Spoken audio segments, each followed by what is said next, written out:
Have you ever shared a kiss so electric, so full of possibility, that you lay awake at night wondering, did I ruin it? Did I do it right? Will she ever think of me the way I think of her? What if I told you there's an ancient philosophy, practiced by emperors, warriors, and lovers, that holds the secret to not just responding to a kiss, but making sure you linger in her mind long after your lips part? A philosophy that can even heal the scars of a broken heart? Before we dive in, if you've ever loved, lost, or longed for a connection that lasts, hit subscribe. This isn't just a video. This is the story of how I learned to turn heartbreak into mastery, and how you can too. And if you've ever stayed up replaying that one moment in your head, trust me, watch until the end. Your future self will thank you. Let me take you back to a rainy October night.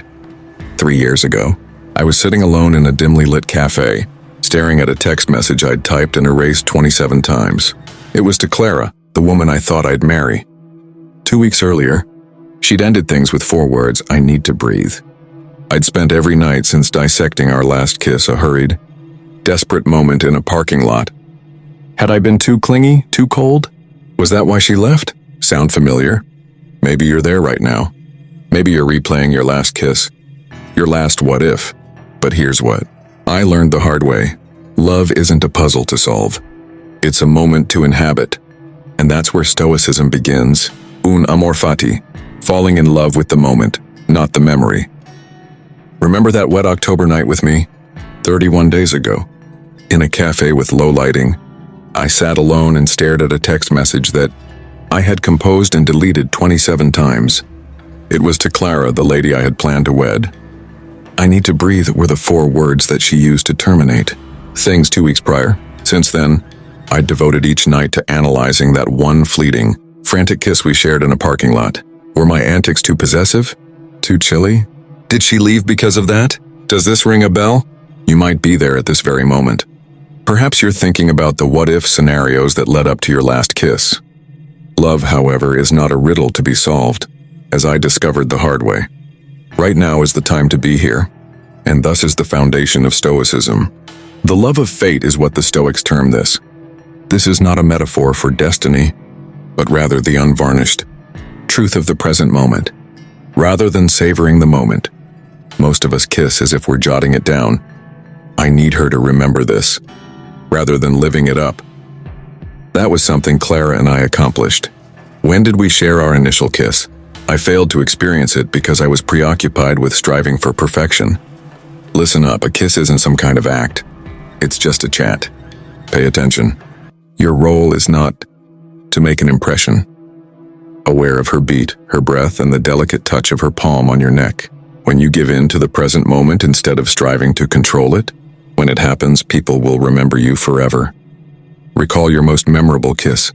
This one, the genuine one, not the ideal one, where you were only existing, not thinking. Amor Fati is what it is. What if you thought about an ex for a second? Very well done. Resist the agony. We will change it. Reason being, kissing isn't the only thing that Amor Fati is about. It's all about living. The key is to accept your history with grace and dignity, including all of your broken relationships and the tears you've shed. The key is to see the beauty within the chaos. I can attest to the difficulty of that. I felt terrible about my every move for months after Clara departed. Stoicism, on the other hand, taught me that the past is irretrievable. The lessons it imparts, nonetheless, are irresistible. Then, share your tale with me. Tell me about the kiss or goodbye that has stayed with you. Make note of it in the space provided. Together we can accomplish this. Because healing takes place in the presence of others. It takes place within a community. The dichotomy of control, mastering your emotional storm. I met Lena 6 months after Clara departed. The kiss that closed our first date was as refreshing as going out into the sun. The following day, though, complete absence of sound. I vacillated between fury and hopelessness for 3 days until I came upon Epictetus's timeless wisdom. We control our actions, never their outcomes. After a kiss, most guys do one of 2 disastrous things. They either make an excessive amount of analysis, such asking, "Why hasn't she texted?" Or they try to manipulate, like saying, "I'll wait 72 hours to seem aloof." Moral realists do not. Why do you ask? Reason being, you have no say over her response. Your own honesty is the one thing that can save you. Were you there when you kissed? With all due respect, then you've finished. But what happens if she starts to distance herself? Is it possible for her to disappear? She is on that path. When you know you gave it your all, you can finally relax. Nothing to second guess or dwell on. The humble self-confidence of a guy who has a firm grasp on his value. But we must admit, this isn't a picnic. It was almost overwhelming to hear Lena's quiet. I was going to ask for clarification. A more effective question, as I learned from Stoicism, is, what can I control? Her muteness was beyond my control. However, my reaction was under my control. It was quite meaningful to me last night. So I sent her a single text message. There is no obligation, however. I would be delighted to see you again. What came next? Forget about it. Listen up. Love doesn't care about being sure of anything. Courage is the key. To get up the guts to declare, I choose you, without knowing if she will reciprocate. What if she declines? No worries. The correct person will not force you to pursue them. She'll cooperate with you. Then, tell me about your what if. Tell me the exact time when you're still attempting to manipulate. Notate it, put it aside, because you'll discover the love you deserve faster if you let go of your attachment to results. Then, the proper way to react to a kiss is, oh, I see. Here it is for you. In doing so, you allow it to reshape your identity. Is the intention for it to linger? Indeed it will. In other words, you need to be daring enough to kiss like it's your first and last. Stoicism isn't about letting go. This is something to keep in mind if you're still holding on to old wounds tonight. It's all about progress. Embracing knowledge, not burdens. Just relax. Free yourself. How about the next time we share a kiss? Unafraid, let it find you. Memento Mori. The kiss that death itself can't erase. Give me a moment to inquire. If this were your final kiss, how would you change your behavior? Not in a dramatic end-of-the-world way, but in a quiet, this could all end tomorrow way? Would you hold her tighter? Speak softer? Or would you let go of the need to make it perfect? This is where Stoicism gets real. The ancient Stoics practiced something called Memento Mori, a reminder of death. Not to scare themselves, but to wake themselves. To strip away the distractions and focus on what truly matters. And for me, that lesson came the night Lena's father died. When Lena finally texted me after 3 days of silence, her message was simple. Dad's gone. I don't know what to do. I didn't have a plan. No grand words of comfort. Just coffee, and the faint hope that showing up would be enough. I'd spent so much of my life trying to be the perfect boyfriend, the one who always knew the right thing to say, the right way to kiss, the right way to fix things. But that night, there was no fixing, only presence, only the quiet understanding that sometimes love isn't about making the pain go away. It's about sitting with someone in the dark until they're ready to find the light again. When Lena opened the door, she didn't say a word, just collapsed into my arms. And for the first time in my life, I didn't try to fill the silence. I just held her, let her cry, let her scream, let her be human. And when she finally pulled away, her kiss wasn't passionate or romantic. It was ungrateful. A silent thank you for not trying to be her hero, for just being her person. That's the power of Memento Mori. It strips away the performative parts of love and leaves only the raw, unfiltered truth. Because here's the thing, we're all going to die. The people we love are going to die, and when that moment comes, no one will remember the perfect kisses or the grand gestures. They'll remember the moments you showed up, the moments you were real. So let me ask you, who do you need to show up for today? Not with flowers or promises, just presence. Maybe it's an ex you've been avoiding. Maybe it's a friend who's been hurting. Or maybe it's yourself. Because here's the truth. Every time you choose authenticity over perfection, you create a moment that death itself can't erase. And if you're still holding on to the pain of a lost love, very well done. Let's use that. Close your eyes. Picture their face. That last fight. The way their voice cracked when they said, "It's over." Now, imagine this is your last moment with them. What would you say? What would you do? Notate it. Scream it into a pillow. Whatever you need to do to let it out. Because Memento Mori isn't about dwelling on death. It's about using its inevitability to live. Quater, premeditatio, malorum, loving without chains. Let's talk about goodbyes. Not the big movie-style ones, the ordinary everyday sort.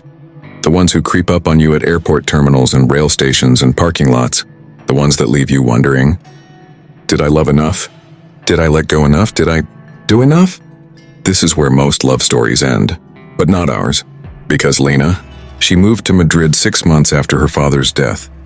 And this time, I didn't beg, didn't guilt trip. Thanks to Seneca's premeditatio malorum, the premeditation of evils, had already made peace with loss long before it came. The night before she left, we sat on this rooftop for hours, talking, laughing, crying, and when the sun finally rose, she turned to me and said, "Promise me you'll be okay."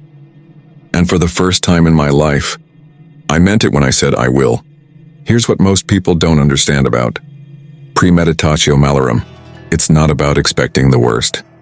It's about preparing for it, about loving so completely that even goodbyes become lovely. Because when you stop clinging to what you could lose, you start enjoying what you have. What about that?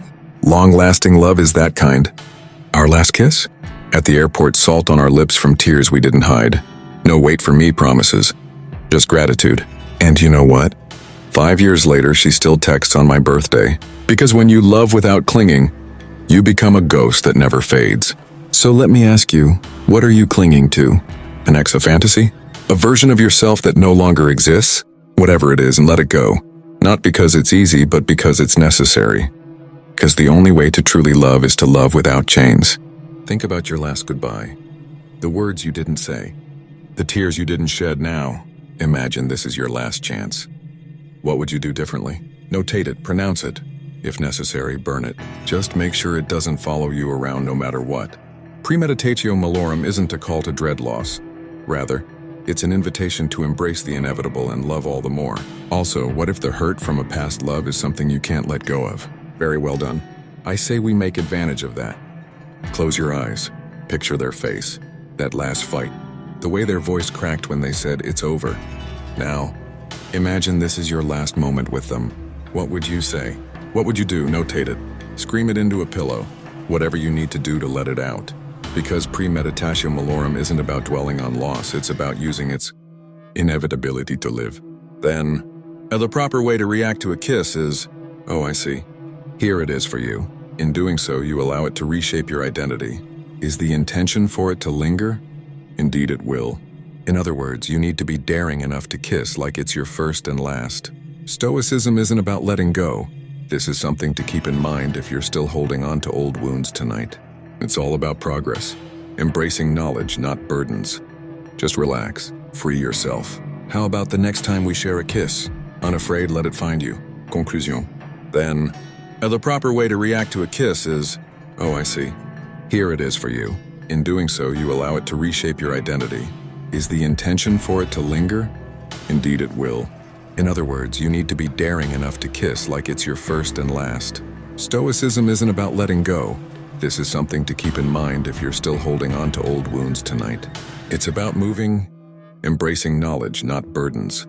Just relax. Free yourself. How about the next time we share a kiss? Unafraid, let it find you. With that said, thanks for watching.